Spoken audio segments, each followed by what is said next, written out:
News पहुंचाएगा आप तक हर खबर।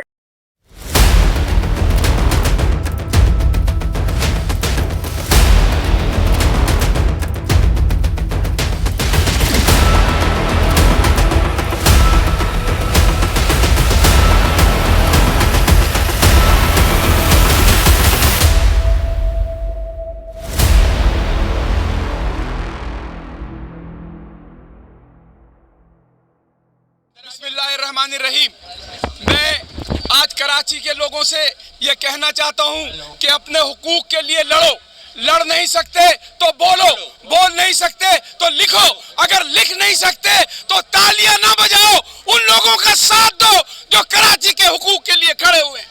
आज इस सोसाइटी की बात है, कोऑपरेटिव सोसाइटी के अंदर जो कुछ हो रहा है, खरबों खरबों रुपए की जमीनें बेच दी गई हैं, एडमिनिस्ट्रेटर बैठाए जा रहे हैं जो 5-5, 10-10 साल से एडमिनिस्ट्रेटर बने बैठे हुए हैं। हम ये कहते हैं कि इंसाफ के मुताबिक, कानून के मुताबिक अगर आपको एडमिनिस्ट्रेटर लगाना है तो कानून के मुताबिक लगाओ, और उन लोगों को 90 डेज के बाद इलेक्शन कराकर, उन सब की जिम्मेदारी है कि वो जो है वो इलेक्शन कराकर इंतजामिया को दें।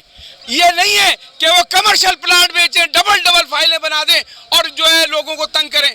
और इसमें हमारे कुछ, मतलब मैं आपको बता रहा हूँ कि हमारे कुछ जो है कोऑपरेटिव सोसाइटी के लोग भी मुलविस हैं जो उनके साथ मिलकर जो है वो ज़मीनों को जो है वो बेचते हैं, उनकी भी हम मजम्मत करते हैं और आपसे ये अपील करते हैं कि आप हमारी आवाज़ पूरे पाकिस्तान में पहुंचाएं कि ये जुल्म हो रहा है, यतीमों बेवाओं का माल जिस तरीके से खाया जा रहा है, हम इसकी सख्त मजम्मत करते हैं।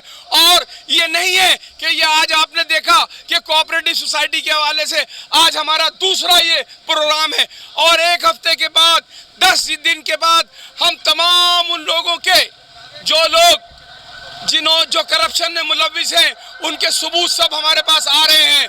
हम उनके खिलाफ प्रेस कॉन्फ्रेंस भी कर सकते हैं, उनके खिलाफ सेमिनार भी कर सकते हैं और उनको ये मुतनब्बे करते हैं कि आप ये देखें कि कोऑपरेटिव सोसाइटी के अंदर जो है एक 18 ग्रेड के अफसर को 19 ग्रेड में पोस्टिंग किया गया है। हम कहते हैं किस बुनियाद पे किया गया है? सुप्रीम कोर्ट के आर्डर की खिलाफ वर्जी हो रही है, लेकिन कोई पूछने वाला नहीं है। हम ये चाहते हैं कि उन यतीमों को, बेवाओं को जो है वो क्या नाम है इसका, उनके प्लाट मिले। ये नहीं है कि एडमिनिस्ट्रेटर मिलता है, बैठता है आके, तो एडमिनिस्ट्रेटर 5 साल बैठे, लेकिन सबसे पहले वो प्लाट जो है जो बेवाओं के हैं, गरीबों के हैं, यतीमों के हैं, उन सबको पहले प्लाट मिलना चाहिए। इसके बाद एडमिनिस्ट्रेटर का काम ख़त्म हो जाता है और एडमिनिस्ट्रेटर सिर्फ 90 डेज के रह सकता है। मैं कानून की बात कर रहा हूँ, कानून में तो 18 ग्रेड का अफसर बैठ ही नहीं सकता 19 पे। तो हमारी टीम ये पूरा मुतालबा करती है कि तमाम एडमिनिस्ट्रेटर को वापस बुलाया जाए, और जो लोग ग्रेड 19 के जो अफसर बैठे हैं या कोऑपरेटिव सोसाइटी के अंदर जो लोग 20-20 साल से बैठे हुए हैं, उनका यहाँ से ट्रांसफ़र किया जाए, जिसमें मैं उस्मान खास खैली, 3 तो राबिया मैडम है और एक और साहब हैं, उन सबको। और मैं यहाँ से आपके हवाले से अपील करता हूँ कि जो लोग भी इस कोऑपरेटिव सोसाइटी में बैठे हुए हैं, उनके एहसासों की तहकीकात की जाए कि उनके पास कितने एहसास हैं, पहले कितने एहसास थे और आज कितने एहसास हैं, और जितने लोग आज तक 2007 से लेकर आज तक जितने भी एडमिनिस्ट्रेटर बैठे हैं वो आए हैं, उनका भी हिसाब किताब किया जाए, उनके भी एहसास जात को चेक किया जाए कि वो एडमिनिस्ट्रेटर जब आए थे, मैं जानता हूँ एडमिनिस्ट्रेटर को, एक एडमिनिस्ट्रेटर ऐसा था कि उसके पास कुछ भी नहीं था, आज वो एक 50 करोड़ के मकान में रहता है।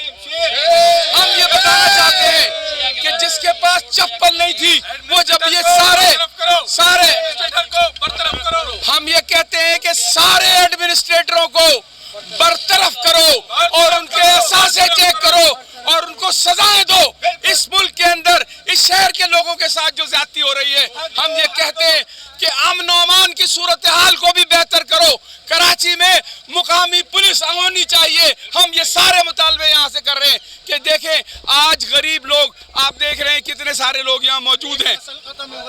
एक नस्ल खत्म हो गई कोऑपरेटिव सोसाइटी के लोगों की, जिनको प्लाट नहीं मिले। आप ये देखें, केएमसी जो है उसके अफसरान को اور اس کے ملازمین کو کوئی جگہ نہیں ملی. KDA کے لوگوں کو مل گئی. واٹر بورڈ جو پورے پاکستان کے کراچی کے اندر پانی دیتا ہے, ان کے لوگوں کو زمینیں نہیں ملی, ان کی زمینوں پہ قبضے ہو گئے. گوٹھ آباد, سب سے اہم چیز یہ ہے کہ گوٹھ آباد کے نام پر جس طریقے سے گوٹ بسائے جا رہے ہیں, مجھے بتاؤ آج کہ یہ جو ہے یہ اسکیم 33 میں کتنے گوٹ بسا دیے گئے؟